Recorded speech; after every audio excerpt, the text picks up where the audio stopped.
5 থেকে 8 তারিখ পর্যন্ত কোনো গভর্নমেন্ট ছিল না। ওই সময় অনেক অপরচুনিটি নিয়েছেন, তাও আমরা এটা নিয়ে দেখছি আমরা পুরো পিকচারটা জানতে চাচ্ছি যে কিভাবে কি হয়েছে, এবং সেটা করার জন্য আপনি জানেন যারা ইনভেস্টিগেট করবে, আমরা তো সৎ পুলিশ অফিসারকে দিয়ে তো ইনভেস্টিগেট করাবো। এখন যদি দেখা যায় যে আগের সেই অফিসারই এটাকে ইনভেস্টিগেট করছেন, তাহলে তো আমরা খুব যে ভালো রেজাল্ট পাবো তা তো না। চোরতন্ত্র যে গুমতন্ত্র জারি করেছিল সেগুলোর জন্য, এবং সেই যে গুম এবং খুন করেছে সেটার জন্য তাকে বিচারের সম্মুখীন হতে হবে। হাসিনা আপনি জানেন যে তার বাবার খুনিদেরকে পার্সু করে অনেক জায়গা থেকে নিয়ে এসে এখানে বিচার করেছেন। আমরাও তার বাবাকে উনি যেভাবে পার্সু করেছেন তার চেয়ে আরো দ্বিগুণ, আরো অনেক বেশি রিলেন্টলেসলি তাকে আমরা পার্সু করে তাকে দেশে ফিরিয়ে এনে তাকে বিচারের সম্মুখীন করা হবে। বিমানের কোন রুট কি হবে সেটা বিমানই ডিসাইড করবে, আমার এখানে বলার নাই, খুব যে বেশি কিছু নাই তা। কিন্তু একটা জিনিস আপনার মনে রাখতে হবে যে আমরা যে বিমান যে যদি এই রুটটা রাখে এবং এই রুটের রাখার পরে যদি দেখা যায় যে আমার প্রতি ফ্লাইটে আমার 1 কোটি টাকা খরচ হচ্ছে, এই খরচের টাকাটা কে দিচ্ছে? আপনি দিচ্ছেন, আমি দিচ্ছি, বাংলাদেশের ট্যাক্স পেয়ারটা দিচ্ছে। সেটা কি আমি রাখবো কি রাখবো না, সেই ডিসিশনটা মানে অনেক সময় হয় কি, হ্যাঁ চাহিদা আছে, আমি দেখছি চাহিদা আছে, কিন্তু আমার এই রুটটা যখন আমি চালু করলাম তখন দেখা যাচ্ছে যে আমি সেই ধরনের কিন্তু আমি ট্রাভেলার পাচ্ছি না।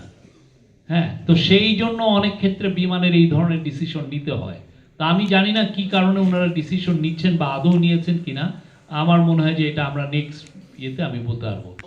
আমাদের অংশীজন তো আমাদের পলিটিক্যাল পার্টি কি আমাদের অংশীজন না? তারা যদি ক্ষমতায় আসেন তারাও এই ইয়েতে থাকবেন। আমাদের এটা একটা জেনারেশনাল ব্যাপার, এটা সবার মধ্যে আছে যে না, এই যে ছোট ছোট বাচ্চাদেরকে যে খুন করা হলো এটার বিচার হবে না, তাকে তো বিচারের সামনে আনতে হবে।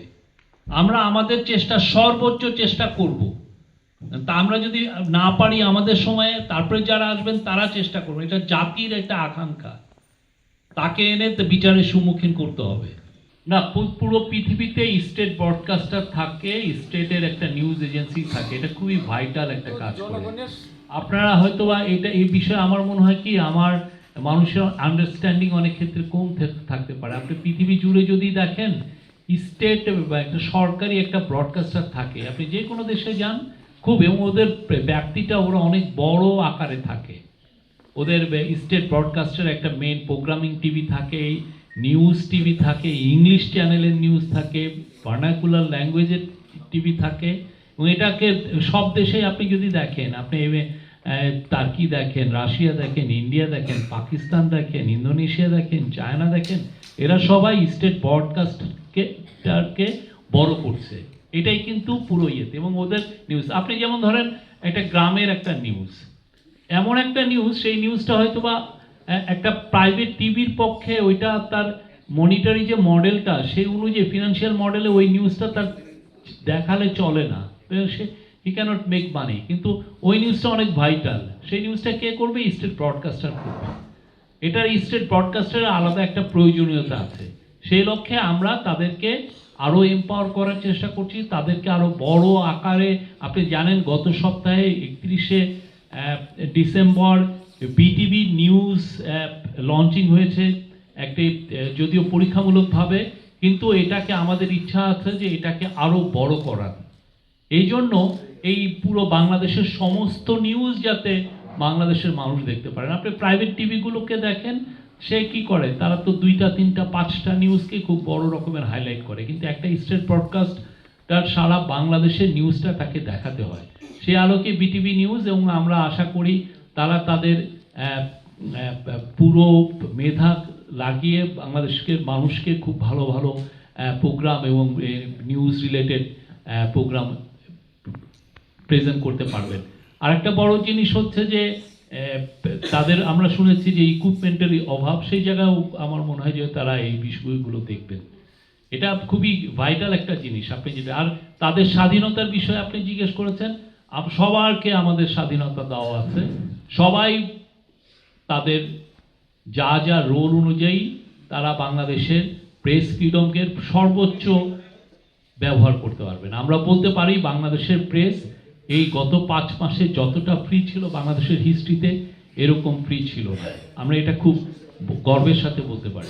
না, আমরা এগুলো নিয়ে কাজ করছি, আমাদের তো অনেকগুলো কাজ, একটা দুটো তো না। আমাদের ধরেন জুলাই অগাস্টে যে ভয়াবহ রকমের একটা ম্যাসাকার হলো, সেটা নিয়ে আমরা কাজ করছি। আপনারা জানেন গুমের ব্যাপারে একটা কমিশন করে দেওয়া হয়েছে, তারা খুব ভালোভাবে কাজ করছে এবং আপনাদেরকে আমরা বলতে পারি যে দু একটা আয়না ঘরে আমরা আপনাদেরকে ভিজিটের একটা ব্যবস্থা সামনে করব। আপনারা যেতে পারবেন কিভাবে একটা কি ভয়াবহভাবে মানুষজনকে গুম করে রাখা হতো এবং এখানে তাদেরকে, এবং কিছু কিছু জায়গায় দেখা যাচ্ছে যে তারা হাত দিয়ে টেনে টেনে লিখছেন যে আজকে 180 দিন, 250 দিন, ওগুলো লেখাও আছে এখানে। তো আমরা আশা করছি আপনাদেরকে হাসিনার আমলের তো মানে পাপাচারের তো শেষ নাই। হ্যাঁ, সেই জানুয়ারি 5ই বলেন, তারও আগে কেয়ারটেকার গভর্নমেন্টটাকে শেষ করা বলেন, বা আপনি শাপলার ম্যাসাকার বলেন, বা পরবর্তীতে মাওলানা সাইদিদের ভার্ডিকের পরে যে ম্যাসাকার বলেন, বা আরও পরে এসে আপনি যেই ধরনের ভয়াবহ রকমের 2018 সালে রাতের ভোট বলেন, এবং প্রতি বছর $16 বিলিয়ন বিদেশে পাচারের যেই কাহিনী বলেন, পাপাচার তো শেষ নাই এগুলো। এবং এগুলো নিয়ে প্রত্যেকটা জিনিস নিয়েই আমাদের কাজ হচ্ছে, এবং আপনারা দেখবেন তাকে, হাসিনাকে তার আমরা জাস্টিসের আওতায় আনবো। আশাবাদী, অনেক বেশি আশাবাদী। পৃথিবীতে কেউ তো কোনো খুনিকে আসলে সেভাবে কেউ জায়গা দিতে চায় না। খুনি যে তার বিষয়ে জায়গা দিতে চায় না। আর হাসিনার যে হরর যে স্টোরিটা, যে সে কি ভয়ানক কাণ্ডগুলো করেছে, অনেকে আসলে ইন্ডিয়ান প্রেসের অনেকে জানতোই না। ইদানিং অনেকে লেখা শুরু করেছে, আপনি দু একটা লেখাও দেখবেন।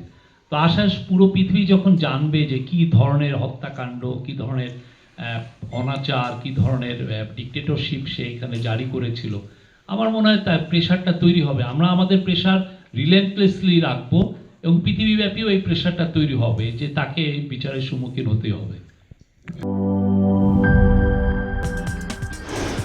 কি boss, vital match, tough opponent, tension? Come on bro, অপোনেন্টকে নিয়ে ভাবার সময় আছে। আসল অলরাউন্ডারের কাজই তো হলো যে কোনো টাফ সিচুয়েশনে টিমকে অলরাউন্ড প্রোটেকশন দেওয়া। জাস্ট লাইক মাই টাইলক্স, যার অ্যান্টিব্যাকটেরিয়াল এজেন্ট টয়লেটের কোনায় কোনায় পৌঁছে 99% জীবাণু ধ্বংস করে, টয়লেটের কঠিন দাগ ও দুর্গন্ধ দূর করে টয়লেটকে রাখে ক্লিন আর সুবাসিত। টাইলক্স টয়লেট ক্লিনার, ক্লিন মানেই টাইলক্স।